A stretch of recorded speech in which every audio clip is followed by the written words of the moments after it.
이렇게 단백질 부족은요, 여러 가지 질병으로도 이완될 수 있다는 부분을 꼭 알아주셨으면 좋겠습니다. 그러면 어떤 단백질을 먹으면 좋을까요?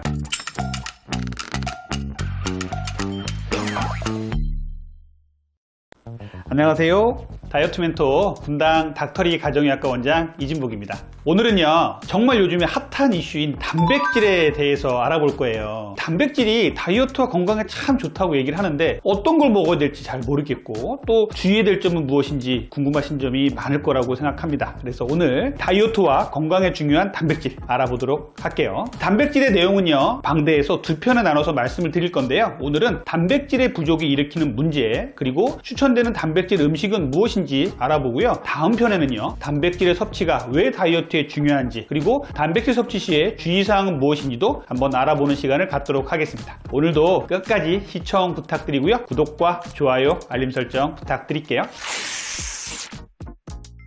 단백질 하면요, 고기, 근육 이런 것만 생각이 나는 경우가 많이 있죠. 단백질은요, 우리 몸에 가장 중요한 3대 영양소 중에 하나이고요, 다이어트와 건강에 매우 중요한 영양소입니다. 그러면 단백질이 우리 몸에서 부족하면 어떤 증상이 나타나는지 한번 볼까요? 단백질이 부족해지면요, 제일 먼저 나타나는 증상이 근육의 감소입니다. 근육이 부족해지면요, 우리 몸을 지탱해주는 힘이 부족해지죠. 운동 능력도 떨어지고요, 자꾸만 넘어지는 문제가 생겨요. 낙상의 문제가 생긴단 말이죠. 두 번째 문제는요, 모발 및 피부 조직의 변화예요. 머리끝부터 발끝까지 생각해 본다면요, 다 단백질이거든요. 털을 구성하는 케라틴 성분이 다 단백질이에요. 그러면 단백질이 부족해지면 탈모가 오겠죠. 우리 피부도 다 단백질 조직이에요. 단백질이 부족해지면 피부가 푸석푸석해지고 손톱도 부서지고 얇아지고 특히 피부 노화도 빨리 올 수가 있습니다. 세 번째 문제는요, 면역력 저하입니다. 우리 몸에 항체를 만드는 것이 단백질인데요, 단백질이 떨어지면요, 항체가가 떨어지게 되고 우리 몸의 면역이 떨어지는 거예요. 예를 들어서 다이어트를 하는데 단백질을 잘 섭취하지 못하게 되면요, 감기라든지 장염 이런 거에 걸릴 수 있고요, 심하게는 대상포진까지 걸릴 수 있어요. 면역력이 떨어져서 생기는 질병이 자꾸자꾸 걸릴 수가 있는 것입니다. 그래서 단백질은 우리 몸의 면역력을 이루는데도 아주 중요한 것이에요.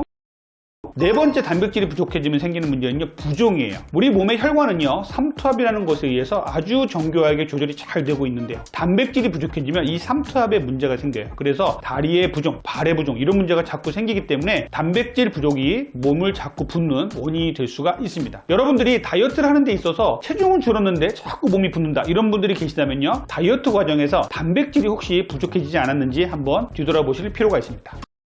다섯 번째, 뇌의 기능의 저하예요. 단백질이 부족해지면요, 집중력도 떨어지고 피로도 자꾸 쌓입니다. 그래서 수험생 그리고 노년기로 갈수록 단백질의 섭취가 더욱더 중요한 거예요. 뇌 기능과 인지 쪽에도 단백질이 상당히 중요하다는 연구들이 계속 나오고 있어요. 그래서 단백질이 떨어지면요, 치매도 올 수 있다 이렇게 말씀을 드릴 수가 있겠습니다. 그러면 단백질 부족이 일으키는 질병에 대해서도 알아볼게요.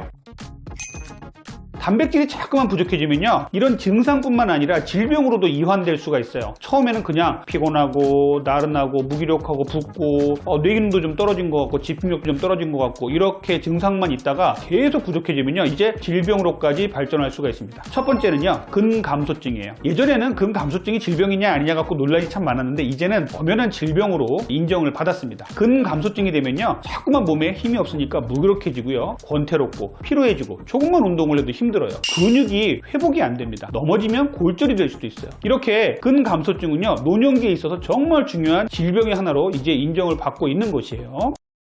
두 번째는요, 감염병이에요. 면역력 저하로 인한 감염병이 자꾸만 생길 수가 있습니다. 대상포진도 걸릴 수 있고요. 대상포진까지 안 가더라도 이 대상포진의 사촌격인 단순포진 같은 것이 피곤하면 이런 데 막 생기잖아요. 입술 주변 같은데 이런 것들 다 단백질 부족에 의해서 생길 수가 있는 것입니다. 세 번째, 심혈관계 질환이에요. 단백질이 부족해지면요, 혈관의 탄력이 자꾸만 떨어집니다. 고혈압, 동맥경화, 협심증, 뇌졸중 같은 경우도 단백질 부족에서부터 시작되는 경우가 많이 있어요. 네 번째 질환은요, 당뇨병이에요. 정말 제가 강조드리고 싶은 것이 당뇨병인데요, 근육이 부족해지고 단백질이 부족해지잖아요. 그러면 인슐린 저항 속으로 갈 수 있는 길이 활짝 열린다고 보시면 돼요. 이렇게 단백질 부족은요, 여러 가지 질병으로도 이완될 수 있다는 부분을 꼭 알아주셨으면 좋겠습니다.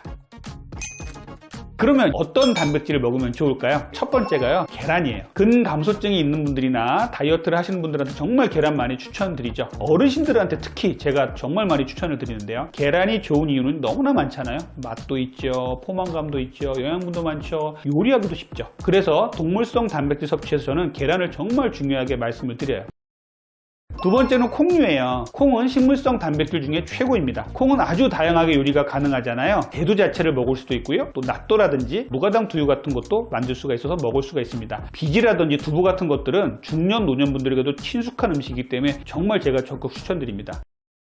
세 번째 추천하는 음식은요, 유단백 음식이에요. 유제품에서 나온 유단백질 음식은요, 무가당 그릭 요거트 같은 것도 있고요, 천연 치즈 같은 것도 있습니다. 이런 음식들은요, 아주 고농축된 유단백을 먹을 수 있는 제품이죠. 무가당, 무첨가, 유기농 이런 제품으로 잘 고르셔서 드시면 좋을 것 같아요. 동물성 단백질을 1, 식물성 단백질을 2 이렇게 해서 2대1로 골고루 드시라고 말씀을 드리는데요. 동물성 단백질을 잘 아시다시피 계란, 닭가슴살, 수육의 고기 부분, 생선의 흰살, 회 같은 것도 아주 좋고요. 무가당 그릭 요거트, 천연치즈 이런 거 상당히 좋거든요. 이런 것들을 먹을 수 있는 분들이 계시면 충분히 좀 드셨으면 좋겠어요. 식물성 단백질은요, 콩 이외에도 버섯, 시금치, 아몬드 같은 견과류에도 단백질이 풍부하게 있으니까 충분히 드시면 좋을 것 같습니다.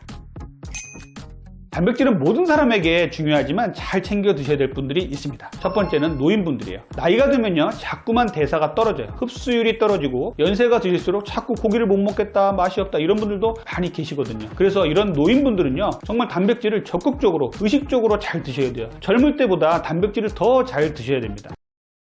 두 번째, 마른 비만 환자분들이에요. 젊은 여성들이나 갱년기 여성들 중에서요, 상당수가 이 마른 비만이 있는데요, 근육이 너무 부족하신 이 마른 비만 환자분들 정말 심각한 상태예요. 겉보기에는 그렇게 비만이 아닌 것처럼 보이기 때문에 더 위험합니다. 인바디 검사를 해보면요, 근육이 정말 적고 지방이 많은 분들, 또 내장 지방으로 쌓인 분들이 상당히 많아요. 근육을 위해서라도 단백질 섭취를 충분히 좀 많이 해 주셔야 되는데, 이런 분들의 특징이 또 단백질을 별로 잘 안 드시려고 해요. 그래서 의식적으로 잘 챙겨 드셔야 할 분들 중에서 이 마른 비만 환자분들 꼭 제가 추천을 드립니다. 저는요, 다이어트 클리닉에 오시는 다이어트 환자분들도 꼭 단백질을 잘 드시라고 적극적으로 말씀을 드려요. 탄수화물 줄이는 건 많이 알고 계신데요, 단백질 섭취를 늘리는 것을 등한시하시는 분들이 너무 많으세요. 단백질을 충분히 드셔야 포만감을 유지할 수 있고요, 혈당이 급속히 오르는 것을 막을 수 있어요. 다이어트로 인해서 부족해질 수 있는 영양분을 잘 공급해 줄 수 있기 때문에 단백질을 정말 잘 챙겨 드셔야 됩니다.